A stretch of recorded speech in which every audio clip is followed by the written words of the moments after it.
चेहरे वही, अंदाज नया, हमेशा कुछ नया होना चाहिए। नमस्कार, आदाब, सत श्री अकाल, गुड इवनिंग। मेरा नाम दीपक खजूरिया है और आप बियॉन्ड द हेडलाइंस देख रहे हो। बियॉन्ड द हेडलाइंस में अब हम आपको कुछ नए तरीके से खबरें बताएंगे, खबरों की पीछे की हकीकत भी सुनाएंगे। युद्ध नहीं जिनके जीवन में, वो भी बहुत अभागे होंगे, या तो प्रण को तोड़ा होगा या फिर रण से भागे होंगे। राष्ट्र कवि रामधारी सिंह दिनकर की ये पंक्तियां आज इसलिए याद आ रही हैं क्योंकि उनकी जन्म शताब्दी है। और अब बात करते हैं हेडलाइंस की कि आज किन हेडलाइंस पे आज हम चर्चा करने वाले हैं। मेरे साथ मेरे सीनियर सहयोगी पवन शर्मा भी होंगे। जेएनके कैबिनेट में अगले विधानसभा सत्र को लेकर हुआ फैसला। 13 अक्टूबर से 20 अक्टूबर तक होगा असेंबली का अगला सेशन। कई अहम फैसले होने की उम्मीद। गिलगित बल्तिस्तान ट्रेडर्स ने बड़ा प्रदर्शन किया। Excise tax, income tax, sale tax को लेकर सड़कों पर उतरे। जम्मू कश्मीर के आखिरी शासक महाराजा हरि सिंह की 130वें जन्म दिवस पर आज जम्मू में जश्न। अगला जश्न कश्मीर में होगा, ऐसी भी आवाजें देखने को मिली। आयुष्मान भारत के 7 साल पूरे। प्रधानमंत्री नरेंद्र मोदी ने किया ट्वीट, कहा जनता के लिए फाइनेंशियल प्रोटेक्शन और डिग्निटी। डोडा पुलिस ने रेबल को किया नजरबंद, वापस भेजा। महराज मलिक के समर्थन में गए थे रेबल। तो पवन जी, आज की जो चर्चा है, सबसे पहले जम्मू कश्मीर के कैबिनेट बैठक आज बहुत अहम हुई। श्रीनगर में सभी कैबिनेट मिनिस्टर्स शामिल हुए। मुख्यमंत्री उमर अब्दुल्ला ने अध्यक्षता की और बड़ी बात उसमें यह रही कि जो अगला असेंबली सेशन है वो 28 अक्टूबर से पहले करवाया जाना है। इसको लेकर फैसला हुआ कि 13 अक्टूबर से 20 अक्टूबर तक होगा। अब ये जो फैसला है लेफ्टिनेंट गवर्नर के पास जाएगा और फिर कंफर्म वो करेंगे कि क्या इसे मंजूरी देंगे। तो आपको लगता है कि इस सेशन में क्या होने वाला है? और बड़ी एक और बात सामने आ रही है, 20 अक्टूबर को दिवाली है, तो दिवाली के समय पर सेशन करना, क्योंकि जम्मू में और पूरे भारत में भी दिवाली एक बड़े त्योहार के रूप में मनाया जाता है, तो शायद इसमें कुछ आगे पीछे डेट्स की जाएंगी लेफ्टिनेंट गवर्नर की तरफ से। देखिए, डेट आगे पीछे होंगी नहीं होंगी वो तो बाद में डिसाइड होगा। पहले तो परमिशन मिलना जरूरी है कि कौन कौन सी डेट से लेकर आप कहां तक कर रहे हैं। और सेशन जो है वो आज की 2 खबरों से मिलता जुलता है। एक तो महराज मलिक का वो रेबल का जाना, और सेशन का होना भी उसके अंदर महराज मलिक का ही डिस्कस होना। मेन मुख्य वजह वही होगी पीएसए के तहत जिसको अंदर किया गया है।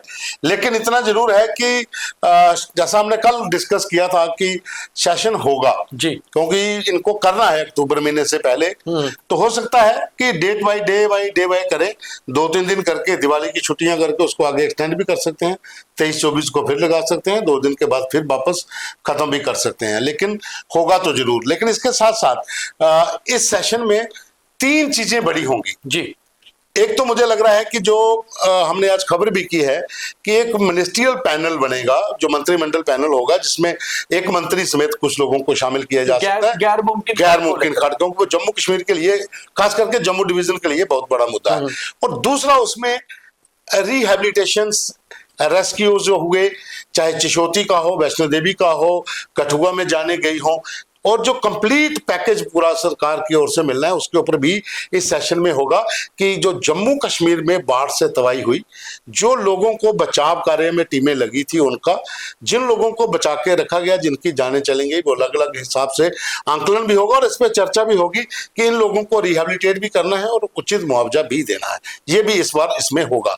और तीसरा, पीएसए के तहत महराज मलिक, ये इस सेशन में इंपॉर्टेंट होगा और उसमें हंगामा भी होगा। महराज मलिक को लेकर हंगामा हो सकता है। उसी हिसाब से मुझे लग रहा है कि कहीं ना कहीं जो सेशन के मेन पॉइंट्स रहते हैं वो भी लेफ्टिनेंट गवर्नर के पास जाते हैं यूटी में, तो शायद जब उसको भेजा जाएगा, अब उसमें ये बात रखी जाती है, नहीं रखी जाती, या फिर पहले ही दिन कोई विधायक उठकर ये सवाल खड़ा करता है, मगर हंगामा जरूर वही होगा।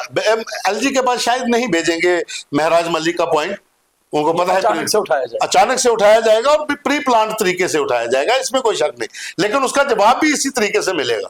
तो दिवाली के पटाखों के बीच ही पटाखे जो हैं वो विधानसभा के अंदर भी फूट सकते हैं, और ये पटाखे जो होंगे ये सरकार और विपक्ष के बीच की नोकझोंक के होंगे। क्या लेफ्टिनेंट गवर्नर 13 अक्टूबर से 20 अक्टूबर तक को ही मंजूरी देते हैं या इसे कम ज्यादा किया जाता है, ये देखना बहुत अहम होगा। 2-3 दिन में वो भी खबर आ जाएगी। अगली खबर, जिस तरह से प्रधानमंत्री नरेंद्र मोदी या केंद्र सरकार का कहना है कि जिस तरह जीएसटी में काफी चेंजेस की जा रही हैं तो इस बार लोगों को बचत मिलेगी, उसी तरह का एक प्रदर्शन आज गिलगित बल्तिस्तान में देखने को मिला है, जहां पर पाकिस्तान ऑक्यूपाइड गिलगित बल्तिस्तान के जो ट्रेडर्स हैं उन्होंने सेल टैक्स, एक्साइज टैक्स को लेकर और इनकम टैक्स को लेकर प्रदर्शन किया, सड़कों पर उतरे और ये कहा कि चाइना और पाकिस्तान मिलकर कहीं ना कहीं वहां दबा रहे हैं, वहां के व्यवसाय को खराब कर रहे हैं। तो ये भी एक पाकिस्तान के लिए नेगेटिव खबर कहीं ना कहीं निकल के आई। देखिए, जो पीओजेके है पूरा पाकिस्तान ऑक्युपाइड जम्मू कश्मीर, वहां पर चाइना की ओर से जो सी पैक है, चाइना पाकिस्तान इकोनॉमिक कॉरिडोर, उसे लेकर लोगों पे बर्डन है। वहां पे लाहौर से ज्यादा, इस्लामाबाद से ज्यादा, जहां जो पंजाब प्रांत है उसके अलावा जो गिलगित बाल्टिस्तान और मुजफ्फराबाद का इलाका है, यहाँ पर बहुत ज्यादा लोगों के ऊपर सरकार की तरफ से टैक्स थोपा गया है और ये आज प्रदर्शन हुआ है। इससे पहले जितने भी व्यापारी मुजफ्फराबाद के हैं, रावलाकोट के हैं, इन तमाम लोगों ने पहले भी प्रदर्शन किए हैं। लेकिन इस बार गिलगित बाल्टिस्तान का मुद्दा इसलिए छा रहा है कि चाइना की ओर से गिलगित बाल्टिस्तान के भीतर 3 बड़े प्रोजेक्ट लॉन्च किए गए हैं।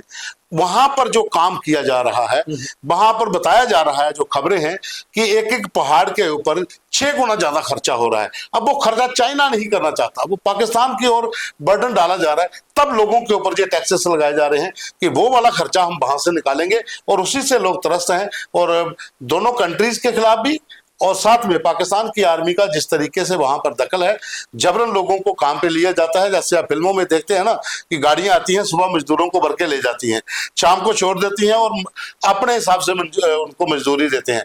ऐसा ही गिलगित बाल्टिस्तान में हो रहा है। गाड़ियां आती हैं, गाँव वालों को उठाकर ले जाती हैं, दोपहर का खाना खिलवा के रात को वहां छोड़ देती हैं और कम मजदूरी के पैसे देती हैं, उसमें से भी टैक्स काट के दिया जाता है। ये वहां पर एक बहुत बड़ी त्रासदी है और इसके ऊपर पाकिस्तान खामोश है, चाइना का प्रेशर है। लेकिन सबसे बड़ा सवाल यह है कि जो कश्मीर के नाम पर जहां पर रोटियां सेक रहे हैं वो इस तरह की बंधुआ मजदूरी के खिलाफ नहीं बोल रहे। तो कहीं खैबर पख्तूनख्वा हो, पाकिस्तान ऑक्यूपाइड जम्मू कश्मीर, आप देख लीजिए ना, ऑक्यूपाइड गिलगित खैबर पख्तूनख्वा में जो स्ट्राइक हो गई, हर तरह से घिरता जा रहा है पाकिस्तान। अपने ही लोगों पे एयर स्ट्राइक की है, पाकिस्तान अपने लोगों पे एयर स्ट्राइक कर रहा है और उनके लोग अब सड़कों पे पाकिस्तान के विरोध में आ रहे हैं। खैर, जम्मू में भी आज लोग सड़कों पर थे, मगर यहां जश्न का माहौल था। जम्मू कश्मीर के आखिरी शासक महाराजा हरि सिंह के 130वें जन्म दिवस को लेकर आज छुट्टी भी थी और वहीं लोग सड़कों पर उतरे और जश्न मनाया। मगर बीच में से एक आवाज निकल कर आई कि 2026 में महाराजा साहब का जो जन्म दिवस है वो कश्मीर में लाल चौक में भी मनाया जाएगा। कैसे देखते हैं इसे? इस बार भी मना सकते थे, उसमें क्या दिक्कत है? महाराजा तो पूरे जम्मू कश्मीर का है, हर जाति का है, बिल्कुल हर समुदाय का है। ये बात अलग है कि कश्मीर में जब महाराजा के खिलाफ आवाज उठी थी तो यहाँ जम्मू में भी बहुत से लोग हैं जो उनके हिमायती हैं, जिन्होंने बाद में कश्मीर में भी लोग बहुत उनको चाहते हैं, बहुत चाहते हैं। तो ऐसा जश्न श्रीनगर में भी हो सकता है और ये सरकार का फर्ज बनता है, जिन्होंने छुट्टी दी है उस सरकार के अंदर आपके जम्मू डिवीजन के जो मंत्री हैं वो उन्होंने मुंह में दही क्यों जमा रखा है? उनको बोलना चाहिए कि महाराजा की अगर हम छुट्टी दे रहे हैं तो सेलिब्रेशन कश्मीर में भी होनी चाहिए। अगर हरि निवास में जश्न हो सकता है तो महाराजा हाई स्ट्रीट श्रीनगर में भी क्यों नहीं हो? यहाँ तो उन्हीं के नाम पर सारा कुछ है और उनके अपने सारी जो सल्तनत थी वो जम्मू और कश्मीर से चलती थी। और बड़ी बात यह थी कि जो पवन जी आज भी हम बात करते हैं दरबार मूव की, बेसिकली दरबार मूव उन्हीं से राजा की ओर से प्रथा थी ना वो। आयुष्मान भारत के 7 साल पूरे हो चुके हैं।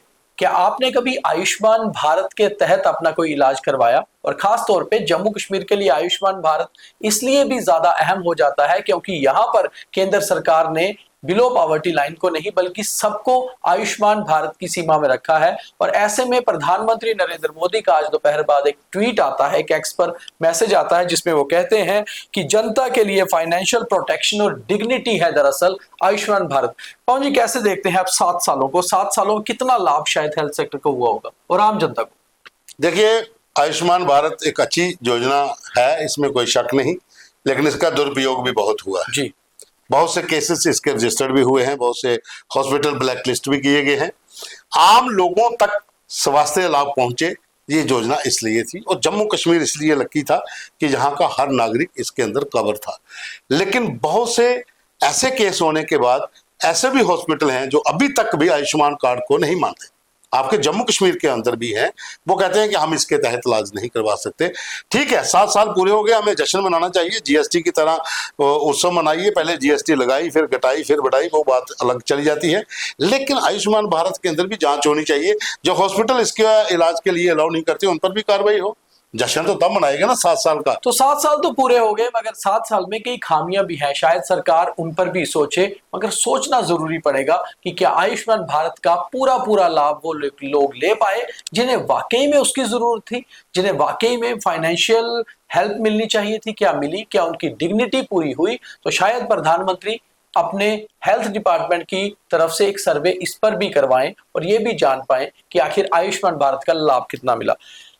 9 सितंबर 2025 को जब डोडा का विधायक महराज मलिक पर पीएसए लगा तो बहुत सारे लोगों ने उनके लिए सोशल मीडिया पर बहुत सारे मैसेज लिखे। ऐसे ही सोशल मीडिया से एक रेबल प्रकट हुआ।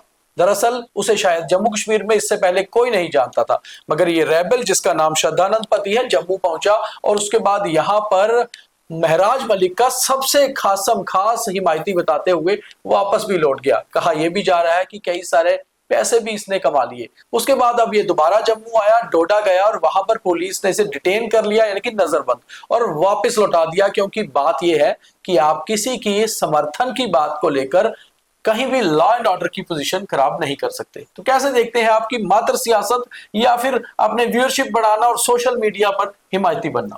देखिए, आप एक्टिविस्ट हैं, जर्नलिस्ट हैं, ठीक है, आप अपना काम कर रहे हैं तो करिए। लेकिन जहां पे लॉ एंड ऑर्डर की सिचुएशन है, जहां पर जम्मू कश्मीर पुलिस अपने हिसाब से काम करेगी, अपने लॉ के हिसाब से काम करेगी। अगर डोडा में इतने दिन इंटरनेट को डाउन किया गया, वहां पर कर्फ्यू लगाया गया, तो आप अभी जाकर वहां पर माहौल खराब नहीं कर सकते हैं। आप जम्मू आए, जम्मू में आपने लोगों के साथ मीटिंगें की, बैठकें की, उसके बाद चंदा मांगा, वो पैसा कहाँ गया, कितने लिया, क्या किया, उसको हम छोड़ देते हैं। लेकिन उसके बाद आप वापस जाते हैं और वायदा करते हैं कि मैं इतने दिनों के अंदर महराज को बाहर निकलवा लूंगा। अरे यार, तुम क्या निकलवाओगे? ये जम्मू कश्मीर का अपना मामला है, जम्मू कश्मीर पुलिस देखेगी क्या करना है, महराज मलिक के ऊपर निर्भर करता है क्या करना है। आप आकर अपनी दुकानदारी चला रहे हो और उसके बाद आप जम्मू में आकर मीडिया वालों से बात करते हो और फिर बाद में यह बयान देते हो कि जम्मू कश्मीर का जो मीडिया है ये बटा हुआ है, ये मेरे पक्ष में नहीं आया, मेरे खिलाफ मेरी ट्रोलिंग कर रहा है। तो आप डोडा जा रहे हो और रास्ते में लाइव करते जा रहे हो, मैं डोडा जा रहा हूँ, हम देखते हैं क्या करेंगे, हम सरकार से बात करेंगे। तो भाई जम्मू में बैठ के बात कर लीजिए, हेडक्वार्टर तो जम्मू में है, वहां तो डिस्ट्रिक्ट हेडक्वार्टर है, सरकार जहाँ पे बैठी है। तो डोडा में माहौल खराब करने की कोशिश आप करोगे तो पुलिस तो वहां बैठी हुई है, उन्होंने डोडा में एंटर नहीं करने दिया और आप वहां से लाइव कर रहे हैं कि हमें पीछे से आके रोका।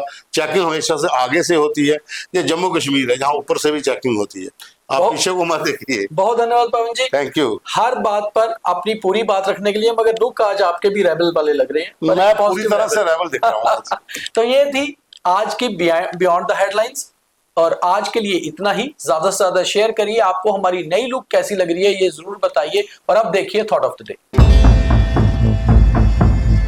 आई have no religion and justice is my religion. मेरा कोई धर्म नहीं है और इंसाफ ही मेरा धर्म है।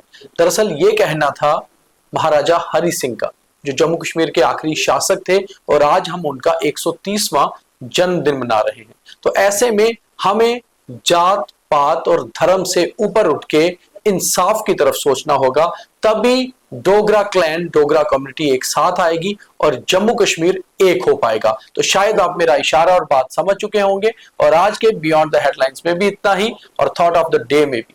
कल दोबारा मुलाकात करेंगे, तब तक के लिए द न्यूज रूम 24 आवर्स के सभी कार्यक्रम देखिए, शेयर करिए। बहुत धन्यवाद। जय हिंद।